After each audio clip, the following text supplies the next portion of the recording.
আসসালামু আলাইকুম। Farzana's new recipe চ্যানেলে সবাইকে স্বাগতম। মাত্র 10 মিনিটে খুবই আকর্ষণীয় এবং মজাদার একটি ডেজার্ট তৈরি করে নিব। এভাবে ডেজার্টটিকে বানিয়ে ট্রাই করে দেখতে পারেন। মুখে দিলেই মিলিয়ে যাবে। এত কম উপকরণে এত মজার একটি ডেজার্ট আপনারা ভাবতেই পারবেন না। রেসিপিটি সম্পূর্ণ দেখতে থাকুন আর এভাবে রেসিপিটি একবার হলো বানিয়ে ট্রাই করে দেখবেন। এখানে মজাদার এই ডেজার্টটিকে তৈরি করার জন্য 6 পিস আমি এখানে পাউরুটি নিয়েছি। এবার এই পাউরুটিগুলোর এখানে চারপাশে যে ব্রাউন অংশটা থাকবে সেটিকে এখানে একটি নাইফ দিয়ে আমি কেটে নিব। তো এখানে আমি সবগুলো পিস থেকে একইভাবে এখানে চারপাশের অংশটাকে কেটে নিয়েছি। এবার আমি ডেজার্টটিকে তৈরি করে নিব। তার জন্য এখানে আমি 1 পিস পাউরুটির উপরে এখানে কিছু মোজারেলা চিজ দিয়ে দিব। তো চিজটাকে এখানে আপনারা আপনাদের পছন্দ মতো এখানে বেশি করে বা এখানে আমার মতো করে এখানে দিয়ে দিতে পারেন।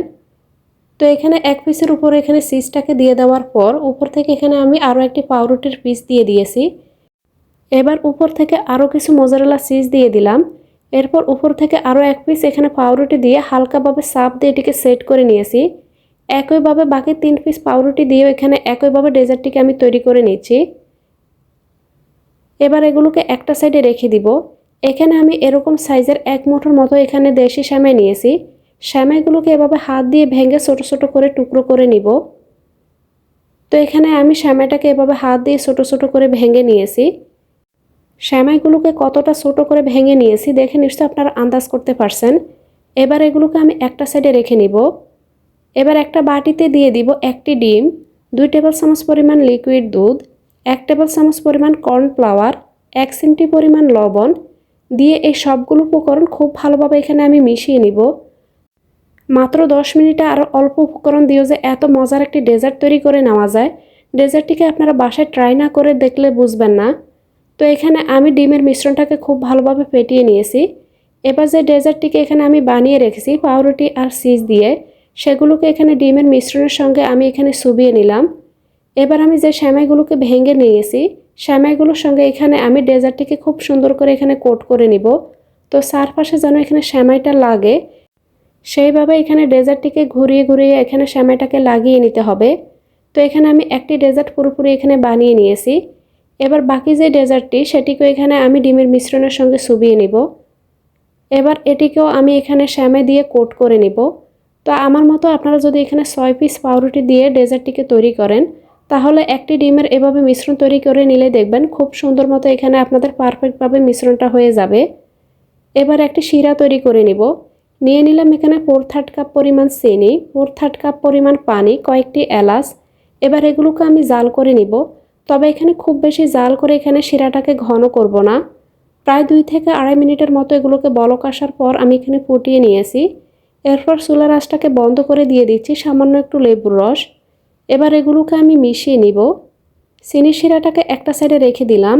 চুলায় একটা ফ্রাই প্যান বসিয়ে দিয়ে দিলাম সামান্য একটু তেল। এবার তেলের মধ্যে এখানে আমি যেই ডেজার্টটিকে তৈরি করে নিয়েছি ডেজার্টটিকে এখানে আমি ভেজে নিব। আপনারা চাইলে হালকা একটু ঘি বা এখানে বাটারের মধ্যে পাউরুটি চিজের তৈরি এই ডেজার্টটিকে ভেজে নিতে পারেন। তো দুইটা পাশে যখন ভেজে নেওয়া হয়ে যাবে চারপাশে এভাবে আমি এগুলোকে ভেজে নিচ্ছি। যেহেতু এখানে আমি পাউরুটির তৈরি এই ডেজার্টটিকে আমি অল্প তেলে ভেজে নিচ্ছি, তাই চারপাশে এভাবে অবশ্যই আপনারা ঘুরিয়ে ঘুরিয়ে এটিকে ভেজে নেবেন। আর চুলার আঁচটাকে এখানে আমি পুরো সময়টাতে মিডিয়াম থেকে একটু লো আঁচে রেখেছি। খুব বেশি আঁচে এখানে পাউরুটিটাকে ভেজে নেওয়া যাবে না, না হয় দেখা যাবে খুব সহজে এগুলো পুড়ে যাবে। তো এখানে আমি একইভাবে 2টি পিসে এখানে আমি ভেজে নিয়েছি। এবার যে শিরাটাকে আমি তৈরি করে রেখেছি শিরাটাকে এখানে উপর থেকে এখানে আমি 2টি পিসের মধ্যে দিয়ে দিব। তো চারপাশে যেন এখানে শিরাটা খুব ভালোভাবে লাগে শিরাটাকে এখানে চারপাশ থেকে এখানে আমি দিয়ে দিচ্ছি। পাউরুটি আর চিজের কম্বাইনেশনে এই ডেজার্টটি খেতে এতটা সুস্বাদু হয়েছে যে আপনারা একবার শুধুমাত্র বানিয়ে ট্রাই করে দেখুন, দেখবেন সবাই অনেক বেশি পছন্দ করবে। তো এখানে আমি ডেজার্টের মধ্যে শিরাটাকে লাগিয়ে নিয়েছি। এরপর উপর থেকে এখানে কিছু পিস্তাচিও বাদাম কুচি দিয়ে এটিকে সাজিয়ে নিয়েছি। চিজ কুনাফা যদি আপনারা খেয়ে থাকেন এভাবে যদি ডেজার্টটিকে তৈরি করেন তাহলে দেখবেন চিজ কুনাফার থেকেও কিন্তু কোনো অংশে স্বাদে কম হয়নি, অনেক বেশি টেস্টি আর অনেক বেশি মজার হয়েছে। ডেজার্টটিকে তৈরি করতে খুব বেশি উপকরণেরও প্রয়োজন হয় না, মুখে স্বাদ লেগে থাকার মতো নতুন এই ডেজার্ট রেসিপিটি আশা করছি আপনাদের অনেক অনেক ভালো লেগেছে। রেসিপিটি ভালো লাগলে প্লিজ ভিডিওতে একটা লাইক দিয়ে চ্যানেলটিকে সাবস্ক্রাইব করে রাখবেন। এতক্ষণে রেসিপিটি দেখার জন্য সবাইকে অনেক ধন্যবাদ। আল্লাহর কাছে সবার সুস্থতা ও মঙ্গল কামনা করে বিদায় নিচ্ছি।